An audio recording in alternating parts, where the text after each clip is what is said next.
In today's Valheim guide, I show you where to find the second boss, the Elder Tree, and how to summon it and easily kill it. One method uses a bit of an exploit, and the other method is doing it legitimately. Everything is timestamped below if you want to skip ahead. All I ask in return though is that you smash that like button with the forces of Thor for the YouTube algorithm.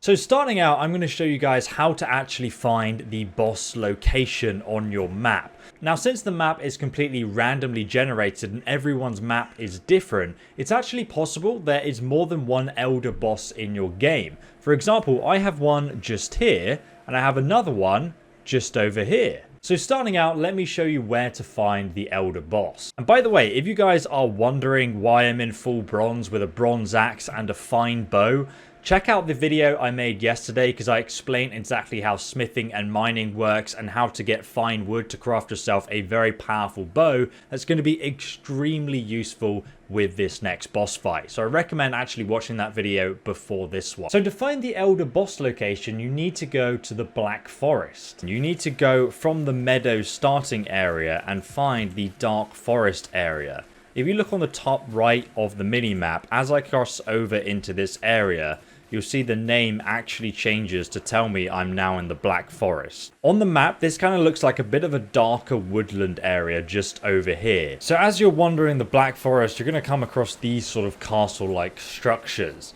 Now, there's a random chance when you come across these that they're going to have a boss location spawn point.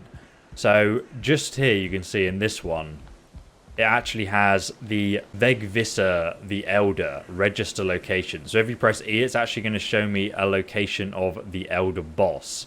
Now, it is actually worth going around finding multiples of these, because this is one location that's nearby. However, there's actually another Elder boss location over here as well. And these are just summoning platforms, so it doesn't matter which one you go to, and you can use both repeatedly, it doesn't matter. But if you're a low level, you can run in and click it and then run away without fighting the skeletons if you're worried about that. And you can see this is another castle, and it also has a boss location runestone as well. And that showed me the location of the one we've already found there. But I just wanted to show you that they exist in multiple places. Also, in the Black Forest, you're going to come across these tombs, which are, again, randomly placed, and they have these stone pillars around them. And basically, they're going to have an entrance inside them. Eventually, in the dungeons, you'll come across these sort of end room locations, and sometimes these will have like a boss spawn location point, like the relics outside that we already saw, and you can activate those as well to find the boss location. But it's obviously a lot harder to access this location than it is to run around outside. You can also find tombs that exist that look like this as well. And what's funny is that the greylings and the skeletons that exist in the Black Forest will actually attack one another as well. So sometimes if you run the packs into one another, it can make your life a little bit easier. Now, it's very, very likely that the Elder boss will spawn somewhere on the map that is not on your starting island. So you actually have to sail a boat there. So to set sail, it's really easy. All you need to do is put a workbench near the water, and then if you go ahead and start building and go into miscellaneous, you can find a raft just over here. And then you can go ahead and craft yourself a raft. Make sure you put it over the water so it actually goes into deep enough water to sail. And then you can just go ahead and drop it and actually jump on. Now, I'm going to show you how to quickly sail. So press E to use the rudder. And then as you can see, you can slowly press forward and you get like a little bit of movement there. But if you press W, hold down the W key to actually drop the sail. So on that diagram, that black area is the front of the boat. And the white wind is where the wind is coming from. So if I face the front of the boat towards the wind, you can see the wind goes black and the boat just stands still. This is because the wind isn't pushing the sail forward. So instead, I need to lift up the sail right now by pressing S, and then I need to turn my boat around so I'm actually going to be catching the wind. And now you can see it goes white. So now if I go ahead and drop my sail again, I'm going to catch that wind and I'm actually going to start moving forward. Now obviously the raft is still a very slow method of transport, and sometimes you're going to have to like zigzag across areas to actually make sure, you know, you're going in the right direction. But That is essentially how you sail. It's a very quick guide, I know, but let me know in the comment section if you have any trouble or issues. It's pretty simple once you kind of test it out for yourself. So once you reach the Elder Island, as you can see, to actually summon the boss, we're going to need to come over to the runestone here, and it's going to explain that you need to burn their young. Now what this actually means is that you need the ancient seed of the Elder. You need 3 of these to actually summon the boss, and in order to obtain them, you need to come to the Black Forest area, which obviously the boss is already located in. And in the distance, you'll see these kind of like pink spawn points, which are spawning greylings. So what you need to do is you need to find these spawn points throughout the Black Forest, and you need to destroy them. And each one of them will drop an ancient seed. So I'm going to go ahead and use my fire arrows to kind of take out some of these guys from a distance, because they will carry on spawning greylings as long as you're in the area. So it's always good to bring a bow with you just to start taking them out before you actually run up to it and approach it, just to make your life a bit easier. You can take out the spawn points with a bow from a distance as well, I will say. But I'll show you, it's much faster to do it with a mace.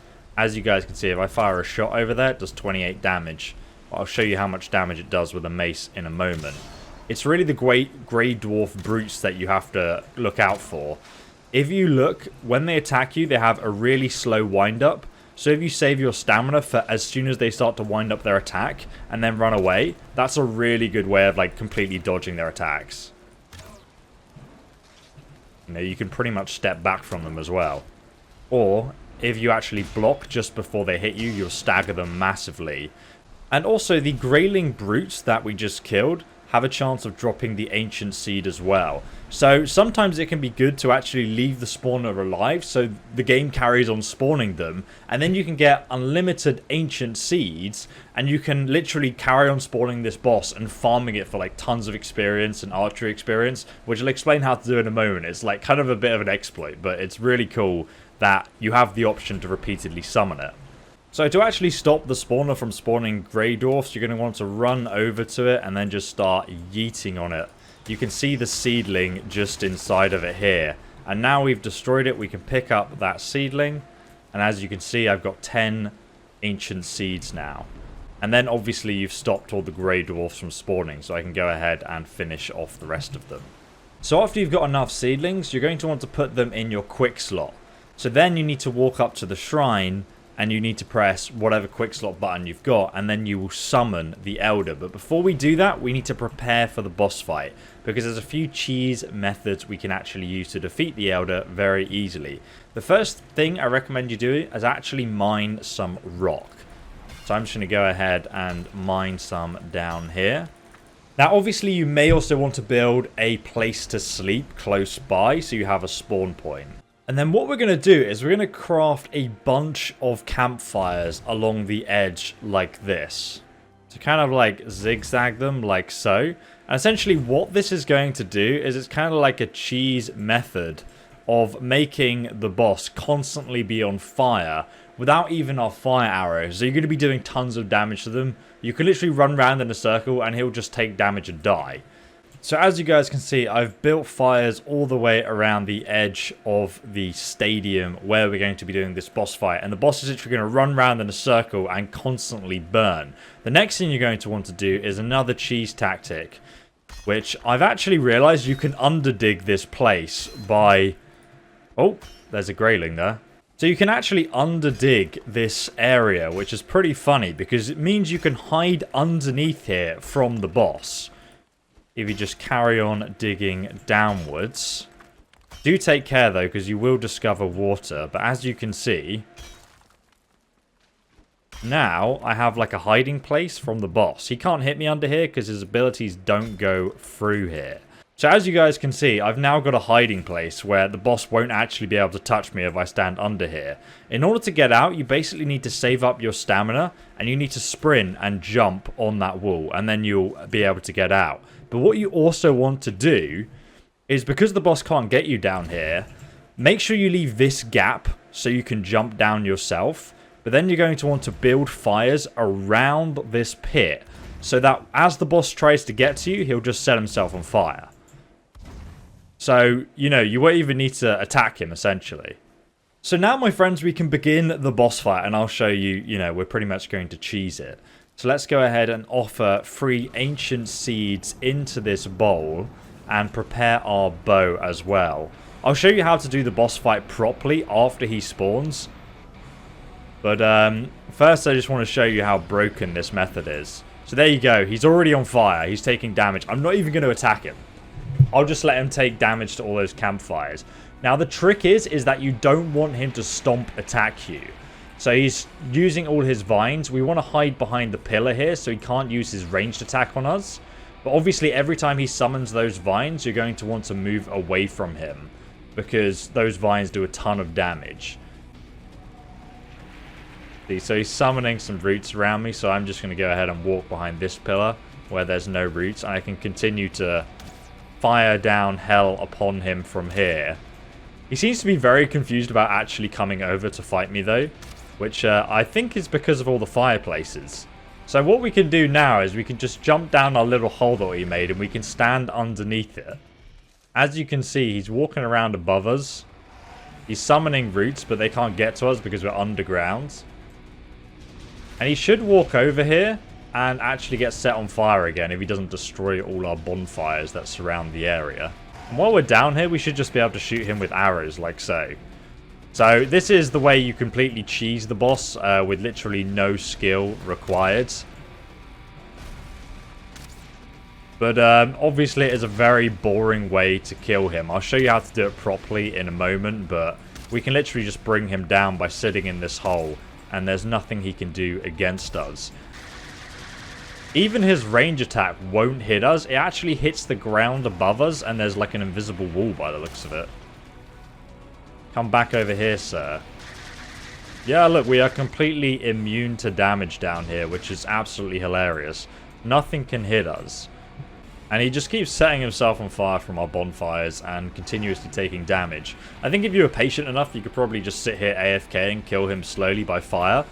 We've almost conquered the Elder, my friends. He's almost down. He's about to burn to death, actually. There we go. And then we can just go ahead and jump out of our hole like so by sprinting. And then you can loot him after he dies. And I'll show you how to do him legitimately now. Because obviously this way is super boring and dull.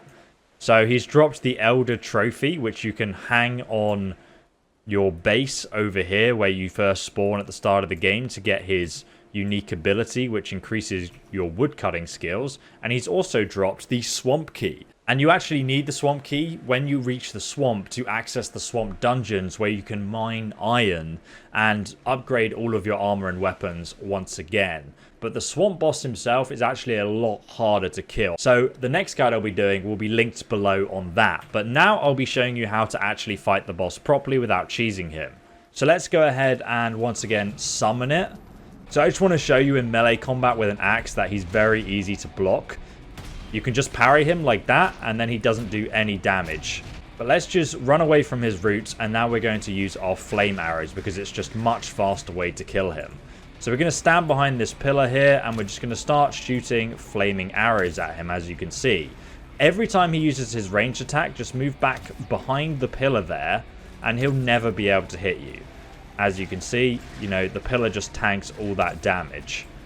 That ranged attack hits very hard though, so you know, don't stand behind.